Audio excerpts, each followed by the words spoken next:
Hello, class. I'm Saul Curdy, and the title of my speech is America's Systematic Slavery in the 21st Century. Over 2.2 million Americans are currently incarcerated in U.S. prisons. That's more than the entire population of Mexico. Since 1980, there has been a 1,600% increase in private prison buildings, a 700% increase in incarceration, and a 300% increase in prison spending. There are more jails than colleges in the United States. There are more non-violent federal drug offender incarcerations than homicide, sex offenders, kidnapping, weapons, arson, and robbery crimes combined. Half of all prisoners are currently incarcerated for a non-violent drug crime. And while violent crimes are decreasing by decade, our prison spending is skyrocketing. The question is how and why. For the last 30 years, America's criminal justice system has been corrupted by imprisoning individuals into private prisons for profit and not to improve our communities and prevent crime. It's more complex than a one-sentence answer, but I have acquired credited information to prove these inhumane injustices towards our own American citizens. Yes, for all of you with doubts regarding the information provided, just for this moment, assume everything I said is true, because they're all facts. And I will begin to explain how and why our country is in this position today. In order to fully understand how this debacle came to be, we're going to travel all the way back to 1986, during the crack cocaine epidemic, a key event to this entire issue. The Reagan administration initially responded to this issue by agreeing with Congress to pass the law mandating a maximum sentence of 5 years for any Schedule I drug offense up to a maximum of life.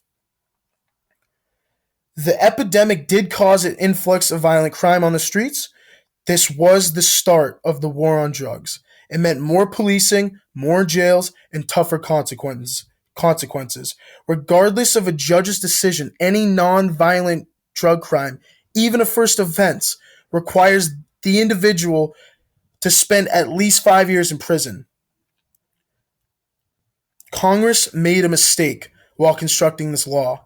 Evaluating any drug offense by type and quantity as the same consequence and mandating time to be served hasn't put an end to drug use rates, but yet has created new problems for society in America. The bill was originally signed with good intentions. It did decline the crack epidemic, and while it also presented an aggressive approach towards drug abuse in America, its intent was not meant for the crooked system of imprisonment occurring today. A public prison is a nonprofit institution, naturally. The goal is to shelter these individuals in one area in order to rehabilitate them properly back into society while preventing continued crime on the streets. A public prison is owned completely by the government, which involves providing the prison building, employing the guards, and the administration and operations within running a prison. Private prisons are owned by a corporation, and their end goal, just like any other business, is to make a profit. Under contract, these corporations require prisons to maintain a 90% occupancy level, or the government pays for the empty beds. This leads police departments within a required quota, which demand law officers to arrest a required number of individuals per month, which will keep up the prison corporation occupancy rates, and where it will lastly satisfy the large, powerful investors involved. It's the main explanation as to why our incarceration rate is the highest in the world. It is estimated that 1 in 17 white males will be incarcerated, while 1 in 3 minority males will go to prison or jail at one point in their lifetime. Is the criminal justice system racist? Yes. This ties its way back to the crack epidemic in 1986 that I mentioned previously. 1 gram of crack is equivalent to 100 grams of cocaine powder. Sounds off, right? I'll explain.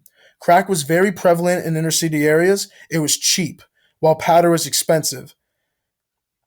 The police have the ability to incarcerate any inner city individual dealing with crack much more easily than someone from a wealthy area with 100 grams of powder. Literally. These are areas that are more likely to have the financial means to afford a higher power attorney, beat the case which is not attractive for the average police officer. The inner city individuals, on the other hand, will get caught with an easy 1 gram. They'll get booked into the system. More likely, the individual won't have the financial means to get a lawyer.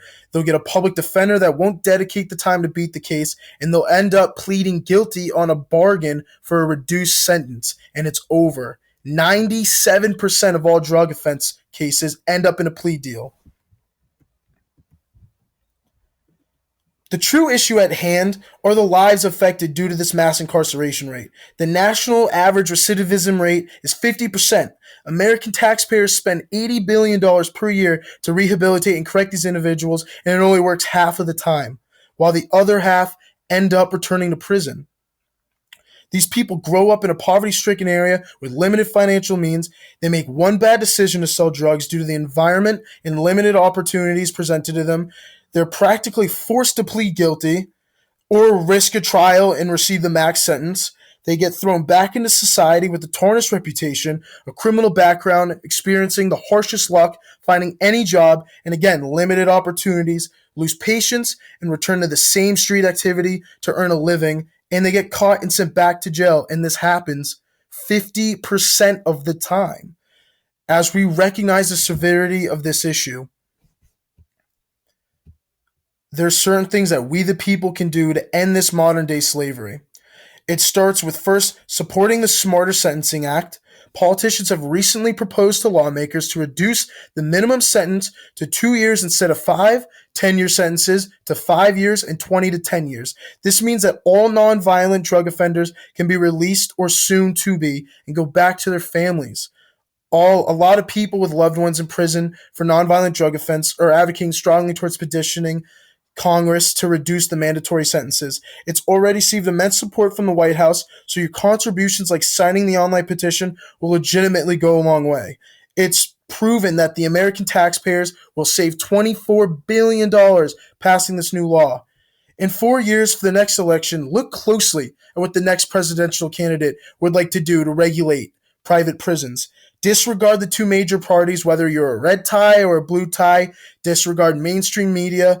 Vote for an individual that has the moral compass to prevent instances like this. Do not believe that one person in office can make change. Believe in the people. Believe in each other, and change will happen. Thank you, Professor Ericson, for allowing us a platform to express real-world issues. Take care, everybody, and best of luck.